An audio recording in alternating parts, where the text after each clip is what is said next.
How's it going, everyone? Welcome back to the Garage YouTube channel. So this is going to be a bit of a Rambletron because it's been a while since we made a video.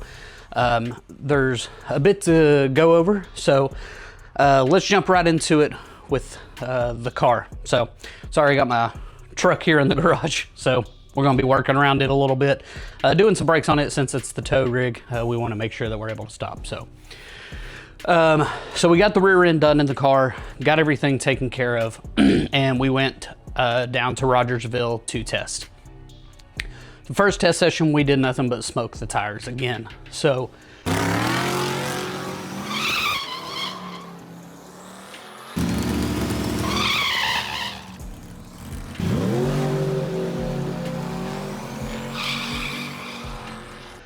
I ended up calling Jason up at 10 Soldiers, and the great thing about ordering parts from people like 10 Soldiers is when you call them, they're willing to help you. So we started talking about what our instant center length was, blah, blah, blah, blah, blah. And then he asked what the weight percentage was. And my car is very nose heavy, like 56.5%, with no added weight in the car.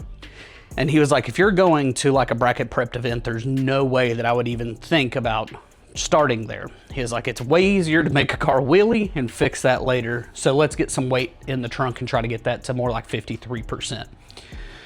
So I ordered some weight, and if you're just getting into racing and you have not priced lead weight, sticker shock, let me tell you. So I ordered 100 pounds of lead weight, and we bolted that in the back of the car. And I think we ended up putting 75 pounds in it, and we filled the fuel cell all the way up, and that got us to 52 or 53% on the nose. So we went back to the track, and the first two hits, we smoked the tires again. So we have been everywhere on the shock settings, and we were talking to some people down there, and one guy was like, well, my car's like dead loose, my car's dead tight. So we took some time, looked at the data and looked at the video. It squashes the tire really hard, and then we get the weight transfer. And then the car was just hopping back up. And when we were looking at the shock data for the front would come up and it wouldn't quite top out, and then the front would fall over the same time the back was coming up. So a lot of times, you know, with super high horsepower cars, they're using that extra separation to prevent a wheelie.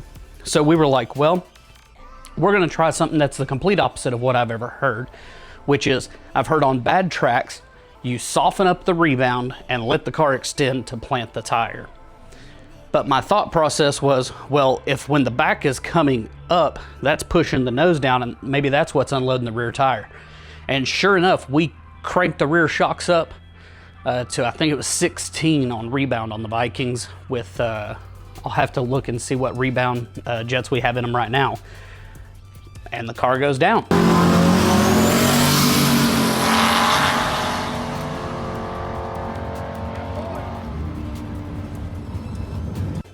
So, okay, cool. We're not gonna change anything else on the chassis setup, and we turn it up a little bit more. Now, our PB at Rogersville is not very fast. In fact, our PB period isn't, I guess, what most would consider fast. But we went a 602 on that second pass.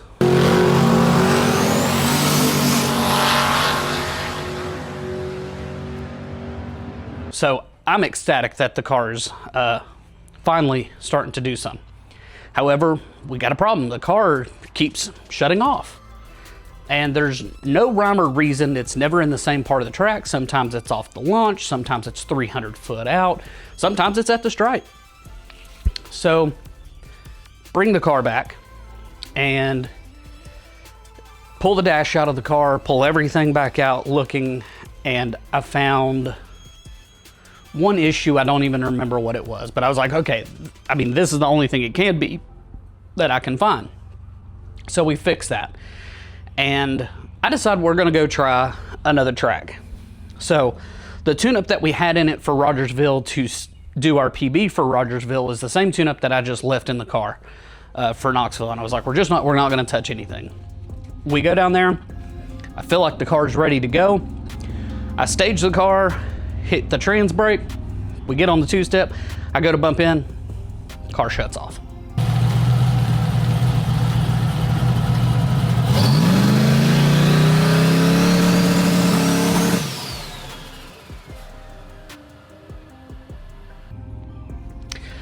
So I back up and I'm like, okay, well, we're just gonna double bulb it and we'll let go of the brake and see what happens. And it goes a 588, I believe, at 124.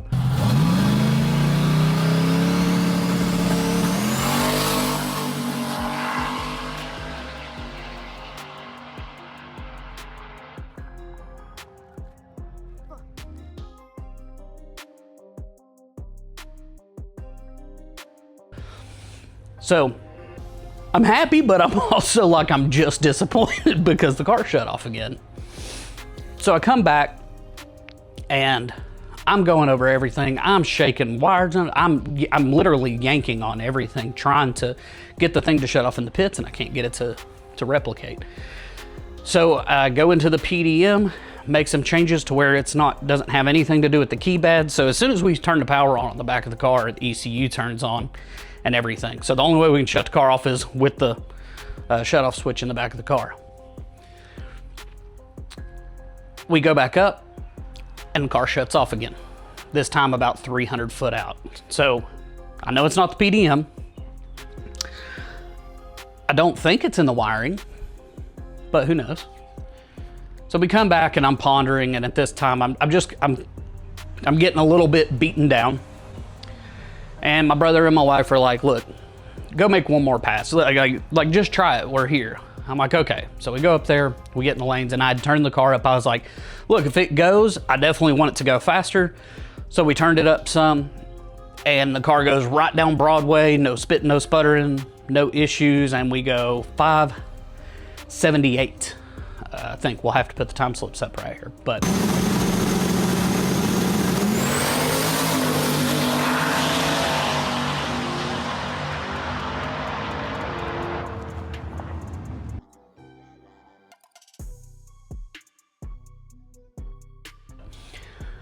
So, okay, sweet, another PB. I'm happy. Let's just keep this deal going. Turn it up again, go up there, and I'm swinging for it pretty hard on this next one, and car makes it 30 feet and shuts off.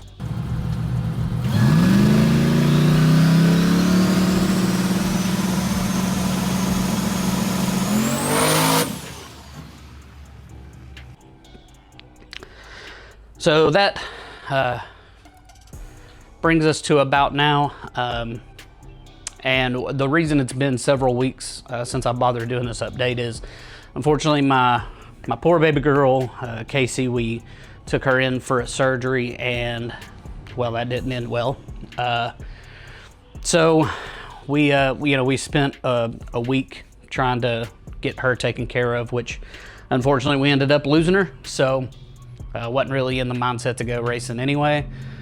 Just kind of wanted to sit around and pout for a little bit, and then we went on family vacation. So right before we left for vacation, I called up HCR. So I was like, hey, I need to holler at Devin if I can. Like, I can't get this thing figured out. I'm just an idiot. And me and Devin were talking, and he thinks it is something in the Holley harness. So, because like even the data log shuts off, and it's super erratic, so there's nothing tied to it. I went through all the forums, went through the diagnostics on the Holley, no crank issues, no cam issues. Voltage was rock solid, nothing. And like the data log shuts off, so we know the ECU's resetting. And thankfully on one of the passes, I did a separate data log on the dash and could go back and watch. And the air fuel ratio would shut off, say no data, and then heating in a split second. So I've ordered one of Devin's LS harnesses, just because I don't really know where we're going to end up, and I like that his harness is modular. So if we change cam and crank trigger setup, switch to a 58X, whatever, it's real easy to just change a little sub harness. So that puts us where we are today. It looks like I will have the harness this week, and we will get that thing put in the car. I haven't made any other changes to the car, so I don't know if I think we're going to go to Rogersville next, and we're just going to take the exact same tune-up and see if we can make it go down there, because Rogersville is a lot more bumpy and not near as sticky as Knoxville. So it'd be cool to see if we can get it to go down there. And if not, then we'll see what it takes there. But I want to start pulling some of that weight back out of the rear end. So we're looking to try to get some weight out of the nose to where we can take some more off the rear. Because right now with me in the car, it unfortunately weighs like 3,300 pounds. So we've added well over 100 pounds to the rear of the car. So that's quite a bit of weight. So I would like to try to find somewhere to get some weight out of the nose. Maybe the door bars, the crash door bars, maybe we can take those out or something like that. So as soon as we get that harness in from Devin, we will throw that in the car. And we're going to take this thing and go test and see if we can't get a PB down at Rogersville, and see if we just can't keep cranking on this thing until we can get it to that low 5-second deal. So I think we're finally getting a handle on it. And man, I know they say shocks make a huge difference in these cars, but literally that rebound knob, we've been up to like 10 or 11 and we haven't been able to get the car to work, and we turn it up to 16 and the car just perfect, straight, beautiful down Broadway. So if y'all want, I'll go into a deep dive into the data logs and show y'all exactly. We can overlay, and you can really see it in the data. So if that's something you're interested in, let me know. I'm gonna wait on these brake parts to get here. We're gonna get this thing ready, and hopefully we'll have a really cool video with some personal bests coming up for you here in the next week or so. Thank you guys for checking everything out. Thanks for sticking around. We'll see you on the next one.